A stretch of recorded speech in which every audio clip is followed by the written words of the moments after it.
आजकल आत्महत्या की प्रवृत्ति बहुत बढ़ रही है। लोगों में जीवन के प्रति उदासी बढ़ रही है।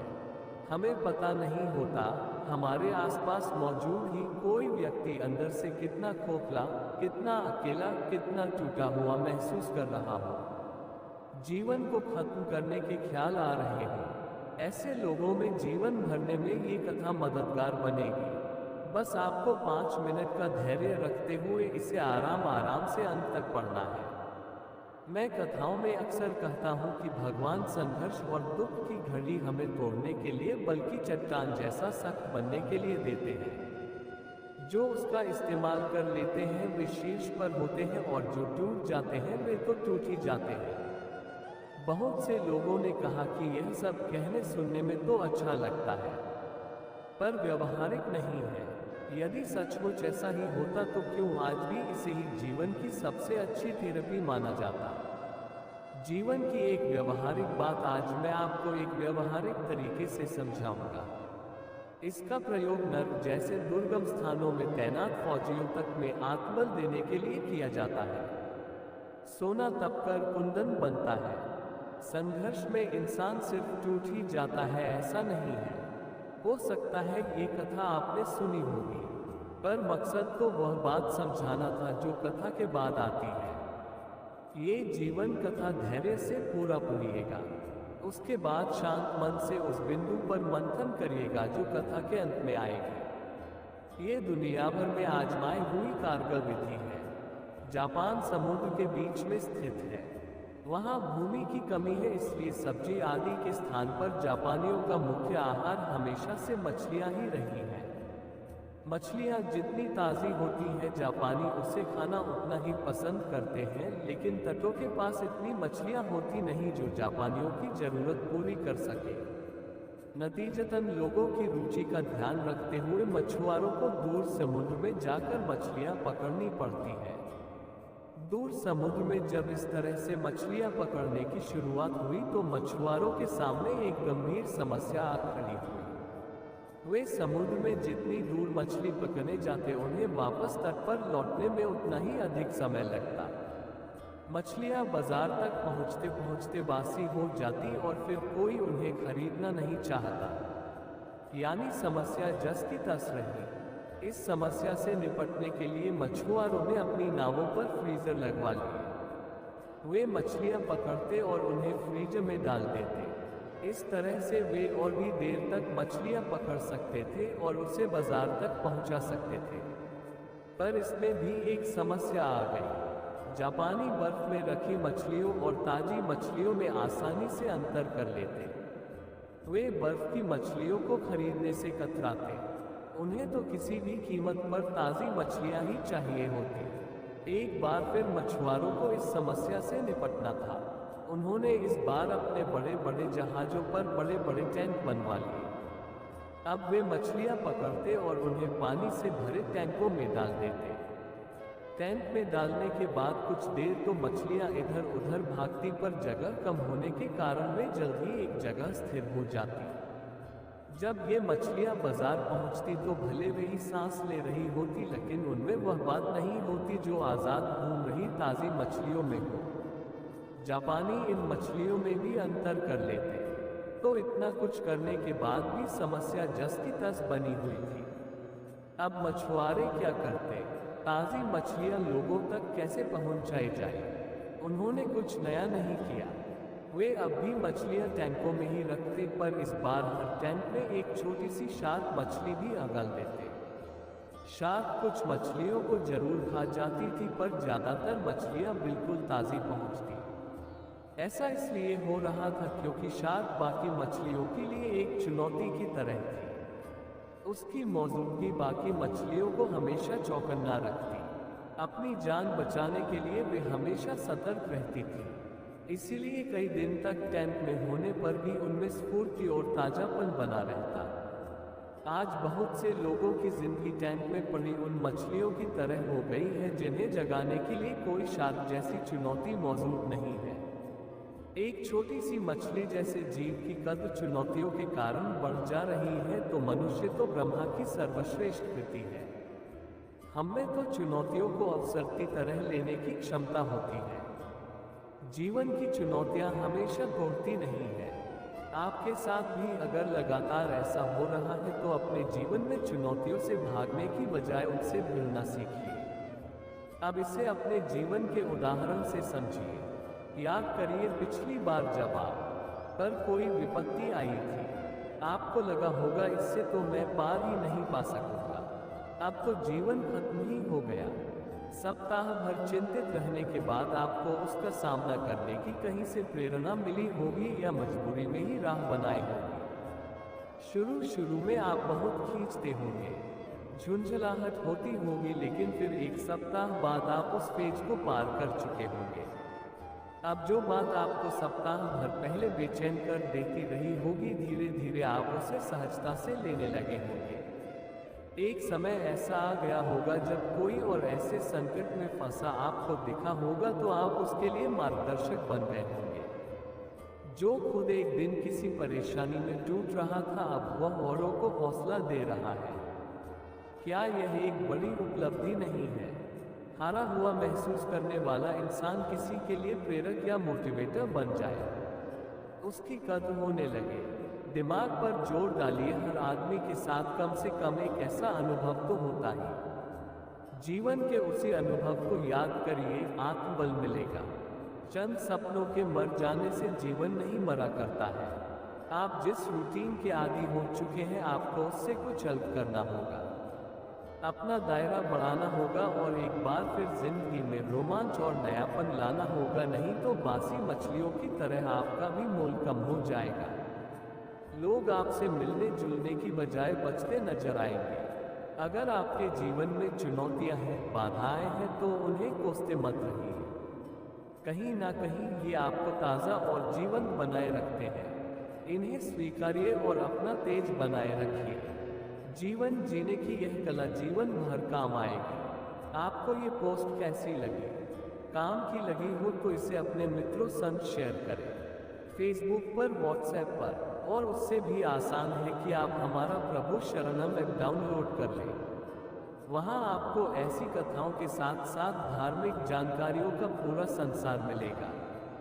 आज मकर संक्रांति है।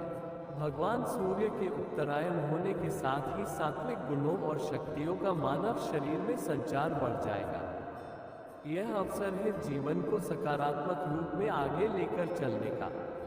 लोगों के आजकल सबसे ज्यादा प्रश्न इस प्रकार के हैं, मन में बड़ी निराशा भर गई है, जीवन व्यर्थ लग रहा है, सब मेरे शत्रु बन गए हैं, कोई मेरी तरक्की नहीं देखना चाहता, मैंने तो कभी किसी का कुछ नहीं बिगाड़ा, मेरे साथ ही ऐसा क्यों? ऐसे प्रश्नों के उत्तर आपको स्वयं से मांगने चाहिए। जीवन में नकारात्मकता आना स्वाभाविक है। हमारा परिवेश, हमारा भोजन, हमारे पास विद्यमान शक्तियाँ और परलौकिक शक्तियाँ सभी के प्रभाव के कारण ऐसी भावनाएं आती हैं। इसको लेकर बहुत चिंतित होने की बजाय स्वयं से प्रश्न करना चाहिए। घर में यदि कचरा आ जाए तो सिर्फ चिंता करने से वह साफ नहीं होगा, बल्कि झाड़ू मारने से होगा। जीवन में सकारात्मक विचारों को ज्यादा से ज्यादा स्थान देने के निश्चय के साथ शुरुआत करें, समय सुखद मोड़ लेने लगेगा। इसमें ही मैं या कोई और आपकी सहायता कर सकता है। एक कथा सुनाता हूँ, जीवन को देखने के नजरिए से जुड़ी है। आपने शायद पहले भी पढ़ सुन रखा हो, पर सकारात्मक चीजों को तो जितना दोहराए उतना अच्छा। चलिए पहले देखते हैं कथा, फिर निष्कर्ष पर भी बात करेंगे। कुछ लाभ दिखे तो दूसरों को भी प्रेरित करिए, नहीं तो कथा समझकर भूल जाए। एक गुरुकुल के आचार्य अपने शिष्य की सेवा से बहुत प्रभावित हुए। विद्या पूरी होने के बाद जब शिष्य विदा होने लगा तो गुरु ने उसे आशीर्वाद के रूप में एक दर्पण दिया। वह साधारण दर्पण नहीं था, उस दिव्य दर्पण में किसी भी व्यक्ति के मन के भाव को दर्शाने की क्षमता थी। शिष्य गुरु के इस आशीर्वाद से बड़ा प्रसन्न था। उसने सोचा कि चलने से पहले क्यों न दर्पण की क्षमता की जांच कर ली जाए। परीक्षा लेने की जल्दबाजी में उसने दर्पण का मुंह सबसे पहले गुरुजी के सामने कर दिया। शिष्य को तो सदमा लग गया। दर्पण ये दर्शा रहा था कि गुरुजी के हृदय में मोह, अहंकार, क्रोध आदि दुर्गुण स्पष्ट नजर आ रहे हैं। मेरे आदर्श, मेरे गुरुजी इतने अवगुणों से भरे हैं, ये सोचकर वह बहुत दुखी हुआ। दुखी मन से वह दर्पण लेकर गुरुकुल से रवाना हो गया तो हो गया, लेकिन रास्ते भर मन में एक ही बात चलती रही। जिन गुरुजी को समस्त दुर्गुणों से रहित एक आदर्श पुरुष समझता था, लेकिन दर्पण ने तो कुछ और ही बता दिया। उसके हाथ में दूसरों को परखने का यंत्र आ गया था, इसलिए उसे जो मिलता उसकी परीक्षा ले लेता। उसने अपने कई इष्ट मित्रों तथा अन्य परिचितों के सामने दर्पण रखकर उनकी परीक्षा ली। सबके हृदय में कोई न कोई दुर्गुण अवश्य दिखाई दिया। जो भी अनुभव रहा सब दुखी करने वाला। वह सोचता जा रहा था कि संसार में सब इतने बुरे क्यों हो गए हैं। सब दोहरी मानसिकता वाले लोग हैं। जो दिखते हैं दरअसल वे हैं नहीं। इन्हीं निराशा से भरे विचारों में डूबा दुखी मन से वह किसी तरह घर तक पहुंच गया। उसे अपने माता पिता का ध्यान आया। उसके पिता की तो समाज में बड़ी प्रतिष्ठा है। उसकी माता को तो लोग साक्षात देवतुल्य ही कहते हैं। इनकी परीक्षा की जाए। उसने उस दर्पण से माता पिता की भी परीक्षा कर ली। उनके हृदय में भी कोई न कोई दुर्गुण देखा। ये भी दुर्गुणों से पूरी तरह मुक्त नहीं है। संसार सारा मिथ्या पर चल रहा है। अब उस बालक के मन की बेचैनी सहन के बाहर हो चुकी थी। उसने दर्पण उठाया और चल दिया गुरुकुल की ओर। शीघ्रता से पहुंचा और सीधा जाकर अपने गुरुजी के सामने खड़ा हो गया। गुरुजी उसके मन की बेचैनी देखकर सारी बात का अंदाजा लगा चुके थे। चेले ने गुरुजी से विनम्रतापूर्वक कहा, गुरुदेव, मैंने आपके दिए दर्पण की मदद से देखा कि सबके दिलों में तरह तरह के दोष हैं। कोई भी दोषरहित सज्जन मुझे अभी तक क्यों नहीं दिखा। क्षमा के साथ कहता हूँ कि स्वयं आप में और अपने माता पिता में मैंने दोषों का भंडार देखा। इससे मेरा मन बड़ा व्याकुल है। तब गुरुजी हंसे और उन्होंने दर्पण का रुख शिष्य की ओर कर दिया। शिष्य दंग रह गया। उसके मन के प्रत्येक कोने में राग, द्वेष, अहंकार, क्रोध जैसे दुर्गुण भरे पड़े थे। ऐसा कोई कोना ही न था जो निर्मल हो। गुरुजी बोले, बेटा, ये दर्पण मैंने तुम्हें अपने दुर्गुण देखकर जीवन में सुधार लाने के लिए दिया था, न कि दूसरों के दुर्गुण खोजने के लिए। जितना समय तुमने दूसरों के दुर्गुण देखने में लगाया, उतना समय यदि तुमने स्वयं को सुधारने में लगाया होता तो अब तक तुम्हारा व्यक्तित्व बदल चुका होता। मनुष्य की सबसे बड़ी कमजोरी यही है कि वह दूसरों के दुर्गुण जानने में ज्यादा रुचि रखता है, स्वयं को सुधारने के बारे में नहीं सोचता। इस दर्पण की यही सीख है जो तुम नहीं समझ सके। कितनी बड़ी बात कही उन्होंने। बेशक संसार में दुर्गुणों की भरमार है, परंतु हम में भी कम अवगुण तो नहीं है। किसी और में दोष खोजने से बड़ा अवगुण क्या है। यदि हम स्वयं में थोड़ा थोड़ा करके सुधार करने लगे तो हमारा व्यक्तित्व परिवर्तित हो जाएगा, पर हम ऐसा करेंगे नहीं। कारण सबसे कठिन कार्य तो यही है, स्वयं की कमी को परखना, उसे स्वीकारना और ठीक करने की हिम्मत दिखाना। हम अपनी कमियों को ढकने के लिए कैसे कैसे बनावटी सहारे लेते हैं। अपने अंदर आई हर कमी के लिए दूसरों को दोषी मानने लगते हैं। मैंने ये काम इसलिए किया क्योंकि उसने मुझसे ऐसा करा। मेरे अंदर ये बुराई इसलिए क्योंकि इसी बुराई से मैं दूसरे पर हावी हो रहा हूँ।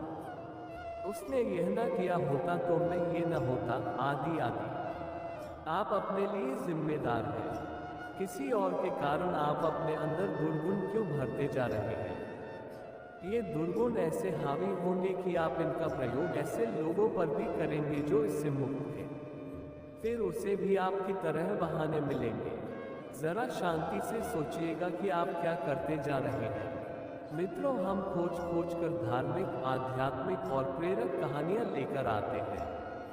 आप फेसबुक के माध्यम से यहाँ तक पहुँचते हैं। आपको सरल रास्ता बताता हूँ एक साथ ऐसी धार्मिक और प्रेरक कई सौ कहानियाँ पढ़ने का। आप प्रभु शरणम का ऐप ही डाउनलोड कर लें। प्रभु शरणम हिंदू धर्म ग्रंथों के प्रचार का एक धार्मिक अभियान है। धर्म ग्रंथों से जुड़े गुण ज्ञान से परिचित होना है तो प्रभु शरणम का ऐप डाउनलोड कर लेना ज़्यादा सरल विकल्प है। इसका लिंक नीचे दिया गया है। पौष मास कृष्ण पक्ष की शनिवार यानी 9 जनवरी को 2016 की पहली अमावस्या पड़ रही है। शनिवार को पड़ने के कारण ये शनि अमावस्या कही जाएगी और यह बहुत महत्वपूर्ण है। ये साल की पहली और आखिरी शनिश्चरी अमावस्या होगी। अगली शनि अमावस्या जून 2017 में होगी। अमावस्या सुबह 7:40 से शुरू होकर 10 जनवरी की सुबह 7:20 तक होगी। कुछ राशियों के जातकों के लिए बहुत महत्वपूर्ण है ये दिन। आज के दिन सभी राशि के जातकों को मंदिर में जाकर शनि महाराज का तैलाभिषेक करना चाहिए, शिव जी की पूजा करनी चाहिए। लेकिन मेष, सिंह, तुला, वृश्चिक और धनु राशि वालों के लिए विशेष रूप से पूजा की आवश्यकता है। मेष व सिंह राशि पर अभी शनि की ढैया चल रही है। धनु, तुला और वृश्चिक पर शनि की 7.5 है। तुला पर 7.5 का अंतिम ढैया है तो वृश्चिक राशि के लिए द्वितीय ढैया जबकि धनु राशि पर पहला ढैया है। इन पांचों राशि वालों को इस दिन पूजा से शनि पीड़ा से पूरे साल राहत मिलेगी। जिनकी कुंडली में शनि दोष हो, शनि नीच होकर बैठे हो, शत्रु घर में हो, किसी पापग्रह के साथ बैठे हो, भैया या 7.5 के प्रभाव में हो, शनि का मार्गेश हो तो ऐसे लोगों को शनि के कारण पीड़ा भोगना पड़ता है। उन्हें शनिदेव को प्रसन्न करने के विशेष उपाय करने चाहिए। शनि दोष व्यक्ति को निर्धन, आलसी, दुखी, नशीले पदार्थों का सेवन करने वाला, अल्पायु, निराशावादी, जुआरी, कान का रोगी, कब्ज का रोगी, जोड़ों के दर्द से पीड़ित, वहमी, उदासीन, नास्तिक, बेईमान, तिरस्कृत, कपटी, अधार्मिक, व्यापार में हानि सहने वाला तथा मुकदमे व चुनावों में पराजित होने वाला बनाता है। हर व्यक्ति के जीवन में शनि की 7.5 का सामान्यतः 3 बार आगमन होता है। शनि अनिष्टकारक, अशुभ और दुख प्रदाता ही है ऐसा नहीं कहा जा सकता। शनि संतुलन एवं न्याय के ग्रह है। सूर्य पुत्र शनि अपने पिता सूर्य से अत्यधिक दूरी के कारण प्रकाशहीन है, इसलिए इन्हें अंधकार में विद्याहीन, भावहीन, उत्साहहीन, नीच, निर्दयी, अभावग्रस्त माना जाता है। पर शनि ग्रहों के बीच दंडाधिकारी है। मजिस्ट्रेट तो बिना किसी लाग लपेट के ही फैसले देगा। विशेष परिस्थितियों में शनि अर्थ, धर्म, कर्म और न्याय का प्रतीक है। इसके अलावा शनि ही सुख, संपत्ति, वैभव और मोक्ष भी देते हैं। इसलिए जब आप शनि के प्रभाव में हो तो आप बुरी आदतों का त्याग कर दें। छल, धोखा, बेईमानी से एकदम दूरी बना ले, अन्यथा शनि बहुत पीड़ित करते हैं। यथासंभव आध्यात्म का मार्ग ले, बेईमानी से बचें। जिस शनि से आप डर रहे हैं वह आपके लिए लाभ के राह खोल देंगे। सबसे पहले मैं आपको बताता हूँ ऐसे उपायों के बारे में जिसे आपको स्वयं करना है तभी लाभ है। उपाय कठिन नहीं है, इसलिए सरलता से किया जा सकता है। इनमें से जितने संभव हो उतने उपाय कर लें। हनुमान चालीसा, बजरंग बाण, दशरथ कृत शनि स्तोत्र का यथासंभव स्वयं पाठ करना चाहिए। अपाहिजों, बीमारों की सेवा करनी चाहिए। गरीबों को काला कंबल दान करना चाहिए। अपने से बड़ों के प्रति आदर का भाव रखना चाहिए। माता पिता की सेवा करें। मांस मदिरा के सेवन से बचें और यथासंभव सत्य ही बोलें। सरसों के तेल का छाया पात्र में दान। एक बड़े कटोरे में सरसों का तेल लें, उसमें 5 का सिक्का डालकर अपनी छाया देखें, फिर वह तेल किसी को दान कर दें। शनिवार को काले उड़द पीसकर उसके आटे की गोलियां या किसी भी आटे की गोलियां बनाकर मछलियों को खिलाना चाहिए। चींटियों के लिए शनिवार को चीनी मिश्रित आटा खाने के लिए एकांत में रख देना चाहिए। शनिवार की शाम पीपल के पेड़ के नीचे तिल या सरसों के तेल का दीपक जलाएं। पीपल की 7 बार परिक्रमा भी करें।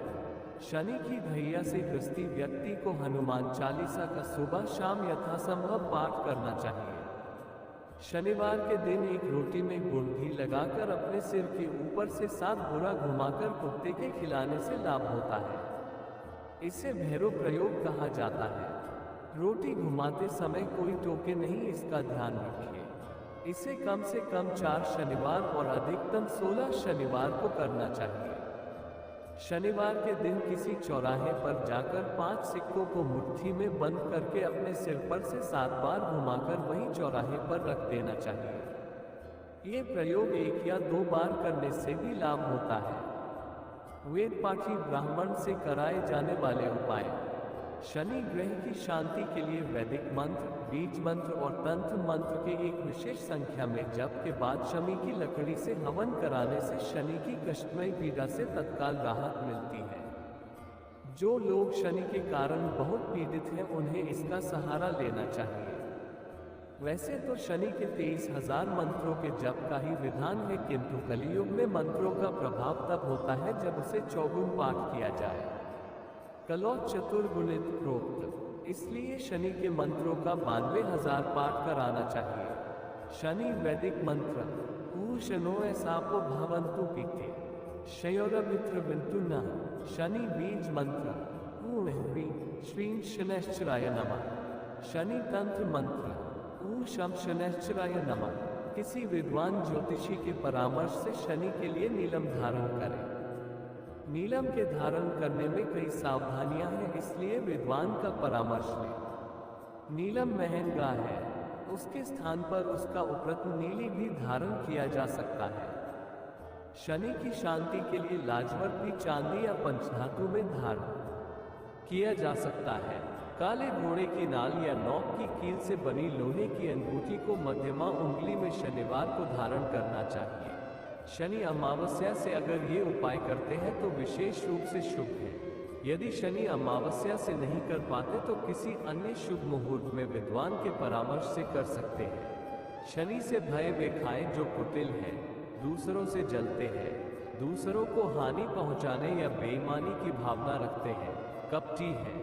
शनि आपके अंदर ऐसी भावना की प्रेरणा देकर आपकी परीक्षा भी लेते हैं। यदि आप उनकी परीक्षा में फेल हो गए तो फिर परिणाम भोगने ही होंगे। यदि न्याय के मार्ग पर हैं तो शनि आपका कल्याण करते हैं।